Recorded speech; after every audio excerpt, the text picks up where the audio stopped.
You're back with another one. This time we got most badass one-hit knockouts in anime by VinnyTube. Make sure y'all like the video, comment, subscribe, and let's get in there.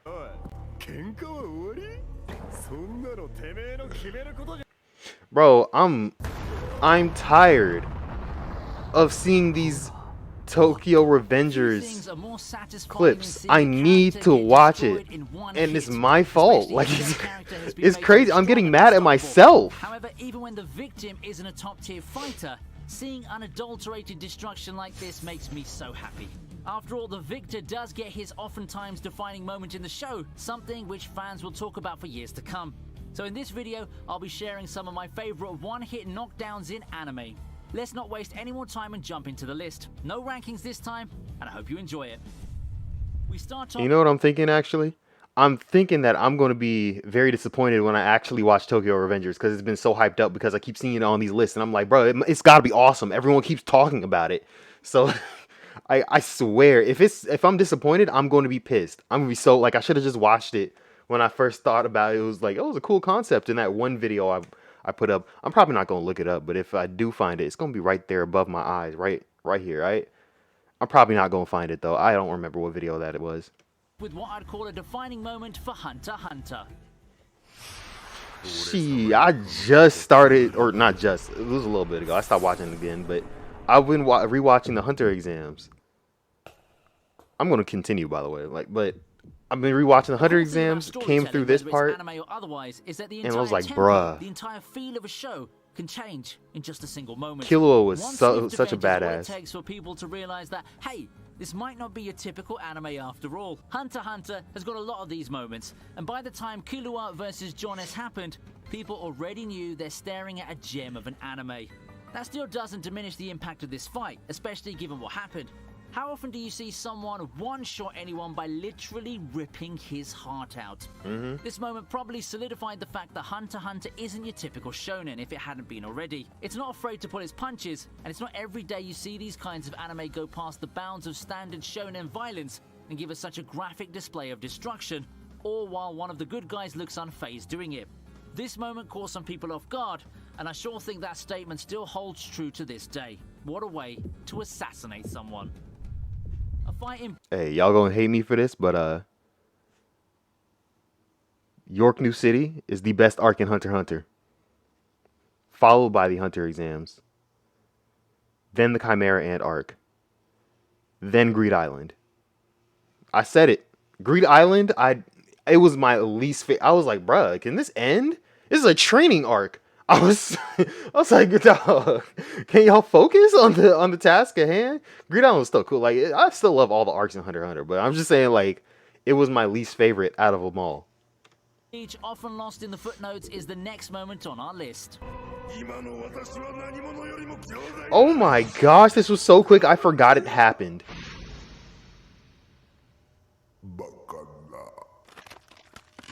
Do you still remember who Kenpachi's last opponent in the anime was? I won't blame you if you don't, since reception for the Fullbringer arc has been middling at best.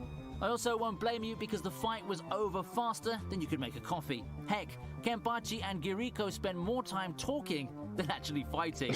You expected a big throwdown that would push Kenpachi to his limits? Or, well, at least something that lasts long despite the majority of it happening off screen like Yami. Nope. Kenpachi just finishes the fight the Kenpachi way. A clean bisection, ending the fight in one hit.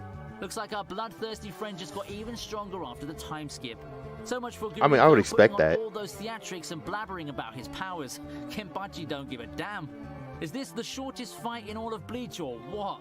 I mean, I don't have a way to fully confirm that off the top of my head, but it's got to be somewhere there, right? It was just so disrespectfully short. That's crazy. It's become a meme, but I think that Natsu versus Blue Note is one of the instances where the one-hit KO feels very satisfying. Blue Note? I don't remember who Blue Note is. Fairy Tail's post-time skip Avatar arc kicks off in a big way, setting the gears off with an invasion of Margaret Town courtesy of the guild Orochi's Finn. Leading the charge is an old familiar face, Blue Note Stinger from the Tenro Island arc.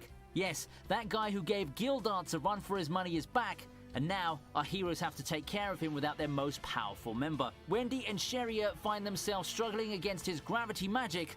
Then Natsu just comes in. We all know what this is the happens final next. arc. He Okay, no-sells okay, gravity that's magic right. and absolutely dumpsters Blue Note with Fire Dragon King's roar. And just like that, invasion over, and the heroes have won. I wouldn't put it any other way. Post-time skip, Blue Note has become a joke. I know the fight was written this way to make Natsu look strong, but this is really pathetic for someone who pushed Gildarts to the limit back in Tenro Island. He had all those years to train too. Not good for Blue Note, but hilariously entertaining for Fairy Tail fans. It's not even like he got weak. It's just Natsu got so strong with that power up. Mahoka gave us one as early as the first arc. With all the memes floating around, it doesn't take a lot to know that Mahoka has a lot of these one-shot moments. You know, scenes that just showcase how almighty our protagonist Tatsuya is compared to all the puny ants in the Mahoka. It's kind of cheating to put this and One Punch Man on there because they're pretty much designed to be that broken, you know? Universe. Mahoka's pretty much a series of Tatsuya flexes one after another. Exactly. It's like, it's not even fair because you know they're going to do it. But that battle is more of an evenly matched and drawn out battle, believe it or not. And it even had Tatsuya suffering lethal injuries that he didn't have the ability to just resurrect himself. So, we move on to victim number 1, arrogant schoolmate Hanzo. Taking Tatsuya's weird categorization to heart, if you're so confident in being able to win a duel, should be an easy battle against one of those weak underdogs then, right? All he has to do is to aim his cat, outskill him in magic casting, and oh no, that ought to show the guy. Hanzo better stop looking down on weeds because just like any school's grading and categorizing systems, student evaluations may be the most accurate thing in the world. Demon Slayer makes an appearance with Zenitsu's shining moment. I mean, he only can really do one attack, so of course he's gonna do that. Flattering things like the noise and the crying and the huge crush on Nezuko. However, while he may seem to be the most timid and bumbling within Tanjiro's group of true companions, don't let the reputation fool you. Most remember the Natagumo Mountain arc for the legendary Hinokami Kagura and the first direct involvement of the Pillars. However, I'm sure that most people would agree that Zenitsu also stole the show with his battle against the Spider Demon. Heck, if it weren't for Tanjiro's moment, I think that this would be the moment of the arc where an unassuming Zenitsu finally unloads the power he's been hiding inside with a one-shot victory. Granted, it's not against a super significant enemy, but you gotta admire Zenitsu's spirit to unleash this while suffering from all the injuries he already had. I dare say that in this arc, he's actually the most badass of the group, and that's including the Kamado siblings in the equation. There, I said it.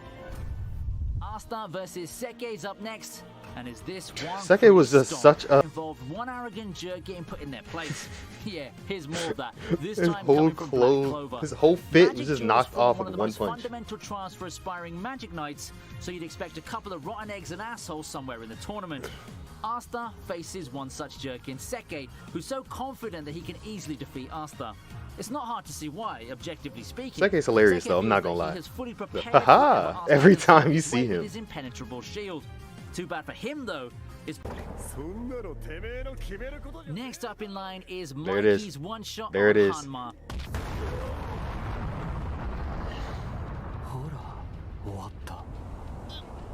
Tokyo Revengers has hit the ground running and has quickly become this season's phenomenon. Blending together the fun aspects of the time travel story and Japanese delinquents is quite the novel premise, and it does open up to a lot of fights where both combatants dare to go down and dirty with each other. Of course, fights of that nature also open the doors for some of the most satisfying knockdowns, and in this series, one of the more notable ones is when Mikey just flat out one-shots Hanma with a kick. I just love the way the moment gets built up with all the trash talking Mikey receives. Then, without another word, he just finishes it and follows up with his own chilling one-liner. All that after Mikey just got beaten to hell and back. It's so satisfying to see an arrogant slob get what's coming, and Hanma gloating before getting destroyed also doubles as one of the most gratifying moments in the show. I could just feel the emotion in that kick. Talk about making an impact, am I right? As we continue with the list... Does the time travel even... There's One Punch Man, of course. Like, I knew it was gonna be on there. Like, you just cheating, bro. You just cheating. You literally cheating. But does the time travel even play a factor in Tokyo Revengers? Like, I know the whole plot is like this one guy, his love of his life ended up dying in a car accident, and he's going back to stop. But then what does all this gang war stuff have to do with it? Like, I'm so confused. Like, could they just take out the gang war stuff and just him, or not the gang war, the time travel stuff, and he just be in the past, with the gangs and be like, hey, bro, I like her. Stop involving her or something. I don't know. Let's feature everyone's favorite one-hit wonder, Saitama. That's definitely got to be next on my list. I'm too interested in Tokyo Revengers. Saitama has made a career out of one-shotting enemies, that we all know. Among all of them, which one is Cheating his ass. best though? It varies from person to person. It's got to be the but Kingfish. personally, That's the I think that best. The second arc's climax against Kabuto is the best one. What I love about this scene is that it already established what a threat Kabuto was. He already beat Genos beforehand, and he still had a lot of tricks up his sleeve. Then, we see him suddenly retreat from Saitama out of instinct. It's that danger sense that works so effectively when presented in visual media. Intuitions are often correct, and all He's the more so terrified. for Kabuto. Nope, that new form isn't going to save you, and neither is that head start you got in roughing Saitama up. Not when you're up against the strongest hero of them all. One punch is all it takes, and your time is up, Kabuto. At least Kabuto put an impressive spectacle of an offensive that would put JoJo to shame, no matter how futile it ultimately ended up being. Nah, the best one is that Kingfish. Ooh, hoo, hoo. Is this Luffy knocking out the Celestial Dragon? Oh no, this is Luffy knocking out Bellamy. Okay. But that Kingfish, he was taking everyone out. Saitama comes up, he's like, I'ma kill you. Hole in his stomach, clears up the sky. I was like, bruh. Like, alright, that's what I should have expected. I don't know what I was expecting. We wrap this up with a One Piece moment. This was also badass, but the Celestial Dragon, I enjoyed that so much more. I know it wasn't a fight, but like it was so much more like, oh my gosh. Series, of course we'll have a One Piece moment in here. My one-hit knockdown of choice for the series is Luffy versus Bellamy. Now, let's start with a question. What kind of one-shots do you like? The one where the hero just tanks or avoids all attacks before responding with a stomping, or the one where the victim never even gets a chance to gloat? If you're in the camp which prefers the former, then this one's for you. To be fair to Bellamy, he got to show off his arsenal. With Luffy not wanting to fight him, he gets free reign and the green light to start firing himself into his supposed enemy. Then he just had to make the mistake of insulting Luffy just before going for his final attack. Big mistake. Luffy just destroys him in one punch, just like a good hero should do. But then again, then the bounty flies into his other guy's hand. He's like, now that I'm done, I'd like to it was real. Like, bro, that is Luffy, bro. That is the future king of the pirates. You better put respect on his name. Respect it. Put that respect on his name. All right, so I'm gonna head out of here. I'm gonna watch some Tokyo Revengers. I'm gonna be honest with you. I hope y'all enjoy. Like, comment, subscribe, and I'm out. Peace.